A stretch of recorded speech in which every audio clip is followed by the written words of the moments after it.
Hello everyone, how do you do? I hope you are all doing well.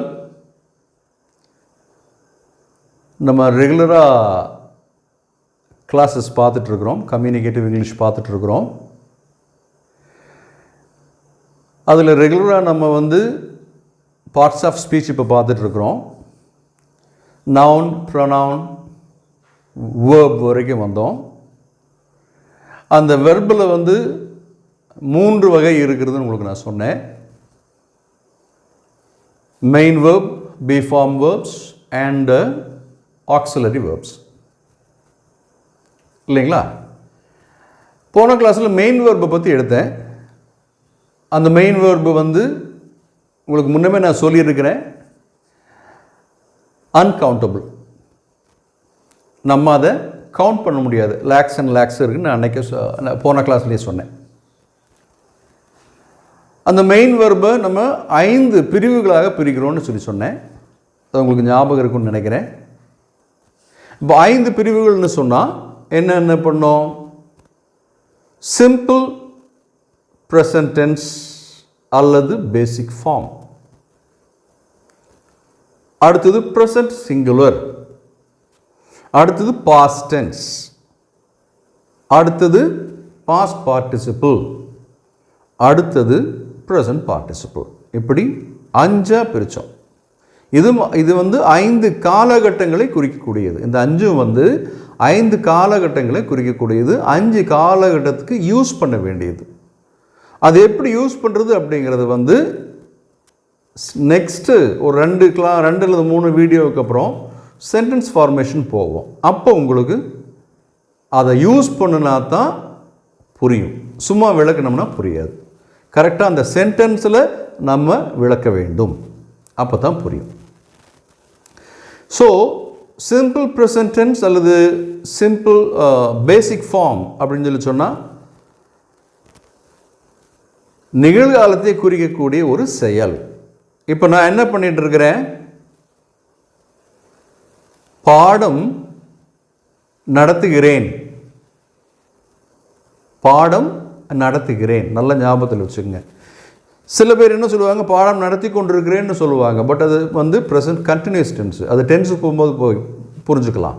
பாடம் நடத்தும்போது, tense நடத்தும்போது. So simple present அப்படிங்கும் பொழுது the first form அல்லது பேசிக் form. இப்போது நேற்றுக்கு நம்ம பார்த்தோம், என்னென்னு பார்த்தோம்? கோ அப்படின்னு பார்த்தோம். அப்புறம் ப்ரெசன்ட் சிங்குலரில் கோஸ் அப்படின்னு பார்த்தோம். அப்புறம் went past tense, gone past participle and going present participle அப்படின்னு சொல்லி பார்த்தோம் நம்ம. சரிங்களா? இந்த மாதிரி ஒரு 3 வேர்ப்ஸ் நம்ம பார்த்தோம் நேற்றுக்கு. மெயின் வேர்ப்ஸ் பார்த்தோம். என்னென்ன? கோ பார்த்தோம், அடுத்தது கம் பார்த்தோம். கம் அப்படிங்கிறதுக்கு come, comes, came, come, coming அப்படின்னு பார்த்தோம். அடுத்து சிங் பார்த்தோன்னு நினைக்கிறேன்.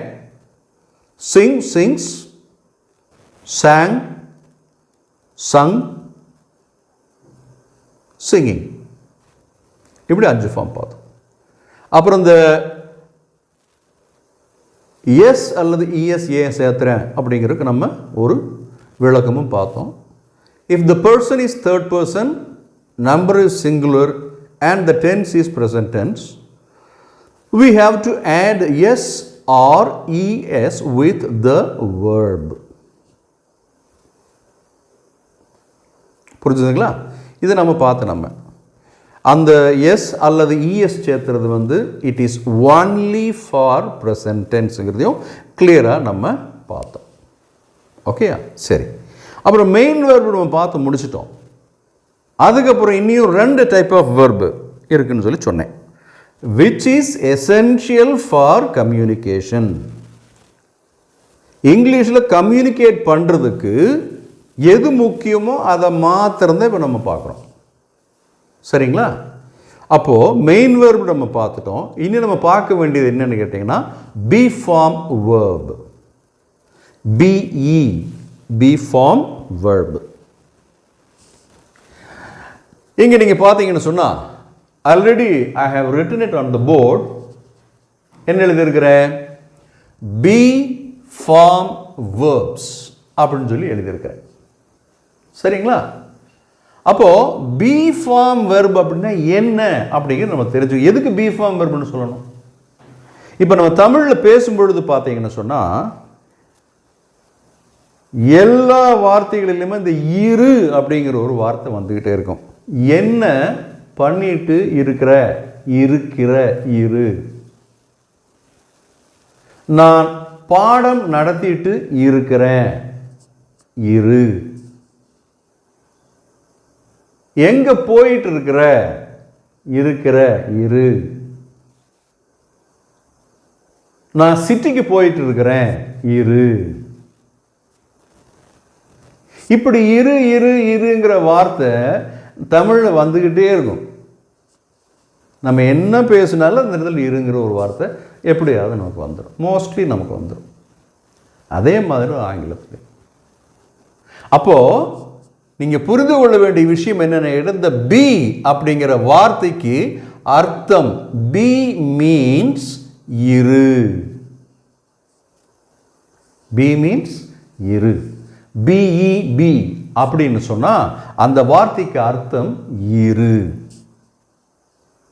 சரி, அப்போ இந்த இரு அப்படிங்கிறத நம்ம எல்லா காலகட்டத்துக்கும் யூஸ் பண்ணுறோம். ப்ரெசன்ட் டென்ஸுக்கு யூஸ் பண்ணுறோம், பாஸ்ட் டென்ஸுக்கு யூஸ் பண்ணுறோம், ஃபியூச்சர் டென்ஸுக்கு யூஸ் பண்ணுறோம். அது இல்லாமல் மிச்சம் இன்னொரு 9 டென்ஸ் இருக்குது. மொத்தம் 12 டென்ஸ் இருக்குது. அந்த டென்ஸ் வரும்போது உங்களுக்கு சொல்கிறேன். இந்த 12 டென்ஸ்லையும் நம்ம அந்த இருங்கிற வார்த்தை வந்துக்கிட்டே இருக்கும். அது கிளியராக தெரிஞ்சால் தான் நான் பேச முடியும் நம்ம ஒழுங்காக. அதான் நான் உங்களுக்கு நேற்றுக்கு இந்த ப்ரீவியஸ் வீடியோவில் சொன்னேன். இந்த வெர்ப் அப்படிங்கிற சாப்டரை நம்ம கரெக்டாக புரிஞ்சுக்கலன்னு சொன்னால் நாம் சரியான ஆங்கிலம் பேச முடியாது, தப்பாக தான் பேசுவோம். அதனால தான் this is very very important.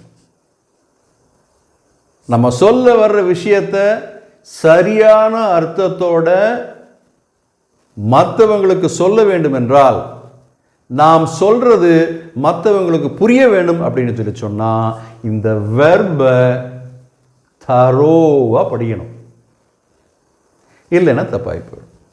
இப்போ அது ஒரு சின்ன ஒரு உதாரணம் சொல்கிறேன்.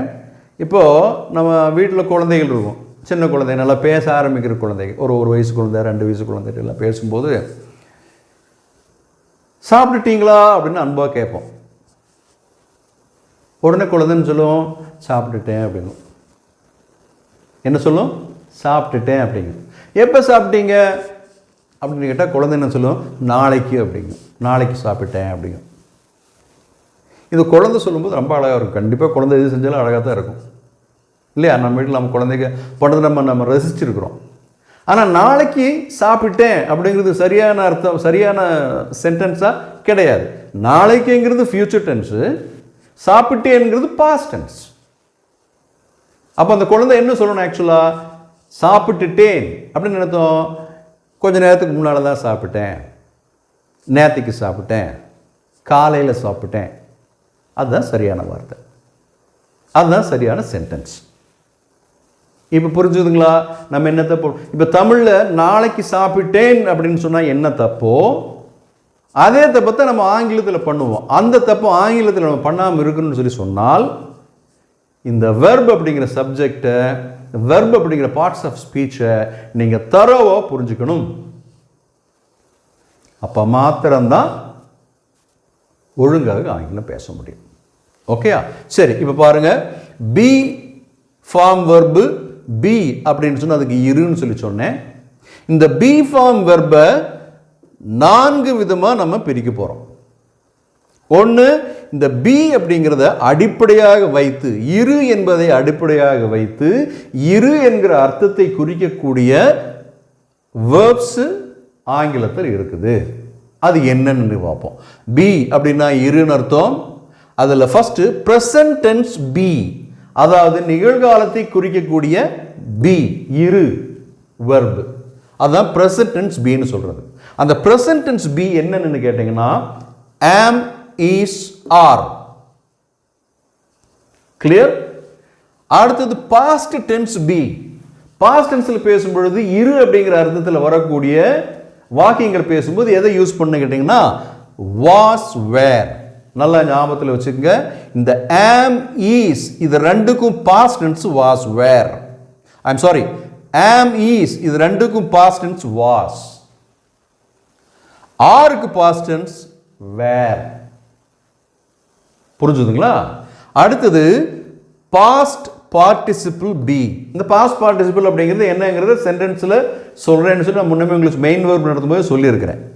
இந்த be அப்படிங்கிறதுடைய past participle form என்னன்னு கேட்டீங்கன்னா been. The past participle form of be is been. B-E-N. புரிஞ்சுதுங்களா? அடுத்தது present participle be. அப்போ இந்த be அப்படிங்கிற பேசிக்கை வச்சு present participle அர்த்தத்தில் அந்த காலத்தை குறிப்பதற்கு being அப்படிங்கிற be form verb யூஸ் பண்ணணும். இப்போ உங்களுக்கு கிளியரா புரிஞ்சுதுங்களா? ஸோ be form verbனா be என்கிற இரு என்கிறதை அடிப்படையாக கொண்ட verb, அதாவது action words, வினை சொற்கள். என்னன்னு கேட்டா present tenseல சொல்லணும்னு சொன்னா am is are, past tense be அப்படிங்கிறது was were, past participle be அப்படிங்கிறது been, present participle be அப்படிங்கிறது being. இப்போ இது ஒண்ணுன்னா தான் சொல்லியிருக்கிறேன், உங்களுக்கு கொஞ்சம் அர்த்தம் புரிகிறது கஷ்டம். இது எப்போ நமக்கு கரெக்டாக புரியும்னு சொல்லி கேட்டீங்கன்னு சொன்னால் சென்டென்ஸ் ஃபார்ம் பண்ணும் பொழுது. இதைத்தான் உங்களுக்கு எப்பவுமே சொல்லிகிட்டே இருக்கிறேன். ஒரு ஆர்டராக படிக்கணும், சென்டென்ஸ் ஃபார்ம் பண்ணணும். அந்த சென்டென்ஸ் ஃபார்ம் பண்ணுறதுக்கு இதெல்லாம் தேவை. இதை என்னென்ன தேவையோ அதெல்லாம் இப்போ படிச்சுக்கிறோம். இதை படித்து முடிச்சுட்டு சென்டென்ஸ் எப்படி ஃபார்ம் பண்ணுறதுன்னு வரும் பொழுது இதையெல்லாம் வச்சு தான் நம்ம சென்டென்ஸ் ஃபார்ம் பண்ண போகிறோம். ஸோ இந்த பேசிக் நம்ம கிளியராக தெரியணும். எந்த இடத்துல எந்த டென்ஸில் பேசும்போது எந்த வெர்பை யூஸ் பண்ணணும் அப்படின்னு நமக்கு தெரியணும். அப்போத்தான் மிக சரியாக ஆங்கிலம் பேச முடியும். So this is about be form verbs. சரிங்களா?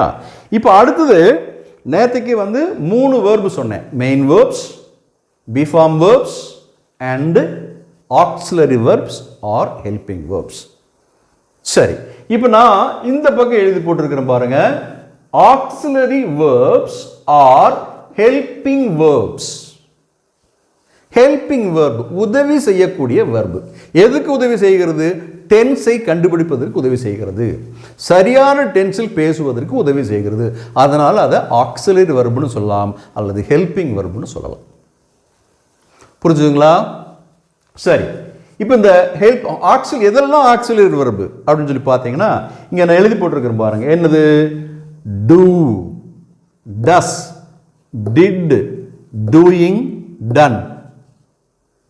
இதெல்லாம் do அப்படிங்கிறது அடிப்படையாக வச்சு வரக்கூடிய verbs. இது எல்லாமே டென்ஸ் குறிப்பது. do present tense, does present tense. கிளியரா உங்களுக்கு புரியும் நினைக்கிறேன். do, does ரெண்டும் present tense தான். ஏன்? இது பேசிக் ஃபார்ம், இது present singular es சேர்த்தணும்னு சொன்னேன் இல்லையா மெயின் வெர்ப்ல, அப்படி. ஸோ எல்லாத்துக்குமே கனெக்ஷன் இருந்துகிட்டே இருக்கு. நான் ப்ரீவியஸ் வீடியோவுக்கு இதுக்கு கனெக்ஷன் இருக்கும், நீ இதுக்கு அடுத்து வரப்போகிற வீடியோவுக்கு இதுக்கு கனெக்ஷன் இருக்கு. எல்லாமே கனெக்டட் வித் ஈச் அதர். அப்போ do, does, did, doing, done. அடுத்தது பார்த்தீங்கன்னா ஹேவ், ஹேஸ். இதுவும் அதே மாதிரி தான், ரெண்டுமே present tense. Had past tense, having present participle. புரிஞ்சுதுங்களா? அடுத்து இந்த ஹேட் அப்படிங்கிறது பாஸ்ட் பெர்ஃபெக்ட் டென்ஸில் யூஸ் பண்ணுவோம். அது என்னங்கிறது டென்ஸ் வரும்போது சொல்கிறேன். Is it clear? அடுத்தது பார்த்தீங்கன்னா வில், ஷல், கேன், மே. இவையெல்லாம் எதிர்காலத்தை குறிக்கக்கூடியது, அப்புறம் கேப்பபிலிட்டியை குறிக்கக்கூடியது. இதெல்லாம் பெர்மிஷன் கேட்கறதுக்கு. இதெல்லாம் அந்த சென்டென்ஸ் வரும்போது சொன்னா தான் உங்களுக்கு புரியும். இப்போதைக்கு இது எதெல்லாம் பி ஃபார்ம் வெர்பு, எதெல்லாம் ஆக்சிலரி வெர்பு, எதெல்லாம் நேற்றுக்கு நடத்தின மெயின் வெர்புங்கிறத மனசில் வச்சுக்கோங்க. ஓகே? அடுத்தது இந்த வில்லு வுட்டா மாறும். Shall, should, can, could, may, might. கிளியரா புரிஞ்சுதுங்களா? Is it clear? இப்போ அடுத்தது என்ன இருக்குன்னு கேட்டீங்கன்னு சொன்னா, நீ அடுத்து வரக்கூடிய ஆக்சிலரி வெர்ப்ஸ் என்னன்னு கேட்டீங்கன்னா must, MUST, must. ought to, OUGHT-TO, ought to. அடுத்தது need, NEED, need. அடுத்தது used to. அடுத்தது dare, D-A-R-E, dare. இது எல்லாமே ஆக்சிலரி வேர்ப்ஸ். அப்போ மொத்தம் எத்தனை ஆக்சிலரி வேர்ப் இருக்குது எண்ணுங்க. 1 2 3 4 5 6 7 8 9 10 11 12 13 14 15 16 17 18 19 20 21 22. There are 22 auxiliary verbs or helping verbs. இதில் ஒன்னே ஒன்று ஞாபகத்தில் வச்சுக்கோங்க, மிச்சத்தெல்லாம் சென்டென்ஸில் விளக்குறேன். சரிங்களா? ஒன்னே ஒன்று மாத்திரம் ஞாபகத்தில் வச்சுக்கோங்க. இந்த யூஸ்டு டு அப்படிங்கிற இந்த ஆக்சிலரி வெர்பை நீங்கள் பாஸ்ட் டென்ஸில் மாத்திரம் தான் யூஸ் பண்ண முடியும். மிச்சத்தில் நம்ம அப்புறம் பார்க்கலாம். இது நீங்கள் ஞாபகத்தில் வச்சுக்கோங்க. யூஸ்டு டு அப்படிங்கிற ஆக்சிலரி வெர்பை பாஸ்ட் டென்ஸில் மாத்திரம் தான் யூஸ் பண்ண முடியும். Is it clear to you all? So there are 3 types of verbs which is essential to communicate in English. Number 1, main verb. Number 2, be-form verbs. And number 3, auxiliary verbs. Main verbs, there are 5 forms for that. Present tense or basic form, present singular, past tense, past participle and present participle. Present singular கூட s அல்லது es சேர்த்தணும். ஏன்னு கேட்டீங்கன்னு சொன்னா, if the person is third person and the number is singular and the tense is present tense, you have to add s or es with verb. And this rule is only for present tense. வேற எந்த டென்ஸுக்கும் மிச்ச 11 tense இருக்கு, அந்த 11 டென்ஸுக்கு இது பொருந்தாது. இது படிச்சிட்டோம். அடுத்தது மறுபடியும் இன்னைக்கு என்ன பண்ணோம், பி ஃபார்ம் வெர்பு பார்த்தோம். அந்த பி ஃபார்ம் வெர்பு பீனா இரு என்கிற அர்த்தம். அதனுடைய present tense am is are, அதனுடைய பாஸ்ட் டென்ஸ் was were, அதனுடைய பாஸ்ட் பார்ட்டிசிபிள் been B-E-E-N, அதனுடைய ப்ரெசன்ட் பார்ட்டிசிபிள் being B-E-I-N-G. இது பார்த்துட்டோம். அடுத்தது ஆக்சிலரி வெர்பு பார்த்தோம், ஆர் ஹெல்பிங் வேர்ப்ஸ். ரெண்டில் எப்படி வேணும் சொல்லிக்கலாம். ஆக்சிலரி வெர்புங்க தான் சரியானது. ஹெல்பிங் வேர்புங்கிறது to make it much more clear அப்படி சொல்கிறோம். Is it clear to all? Okay, there are 22. Do, does, did, doing, done, have, has, had, having, will, shall, can, may, would, should, could, might, must, ought to, need, used to, dare. And you can use used to only in the past tense. Hope you all have understood this today. Let me close the class with this today. Okay, and I'll meet you in the next video. Please learn properly. As I said, step by step in an order. நவுன்ல ஆரம்பிச்சு இது வரைக்கும் நடந்தது நல்லா ஒன்று அப்படியே படிச்சுட்டே வாங்க. Okay, please நல்லா படிங்க. As I said, you can have a notebook and note it down. And the most important thing is, நீங்கள் நன்றாக ஆங்கிலம் பேச வேண்டும் என்றால் நீங்கள் என்னுடைய சேனலை பாருங்கள். அடுத்தது என்னென்னு கேட்டிங்கன்னா, ரொம்ப முக்கியமான விஷயம், சப்ஸ்கிரைப் பண்ணுங்கள். நிறைய பேர் சப்ஸ்கிரைப் பண்ணுறீங்க, பட் அதில் ஒரு சின்ன மிஸ்டேக் இருக்குது. நீங்கள் என்னுடைய யூடியூப்பை பார்க்கும்பொழுது கீழே சப்ஸ்கிரைப் அப்படின்னு பாக்ஸில் எழுதியிருப்பாங்க. அந்த பாக்ஸையும் நீங்கள் ப்ரெஸ் பண்ணணும். அது பக்கத்தில் ஒரு பெல் பட்டன் இருக்கும், அந்த சிம்பிள், அந்த பெல் பட்டன் நீங்கள் அமுத்தணும். அடுத்தது உங்களுக்கு ஆப்ஷன் வரும், அதில் ஆல் அப்படிங்கிறது அமுத்துங்க.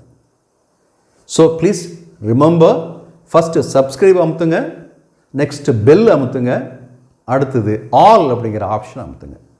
என்னுடைய வீடியோ உங்களுக்கு கண்டினியூஸாக வந்துகிட்டே இருக்கும். You can speak the best English.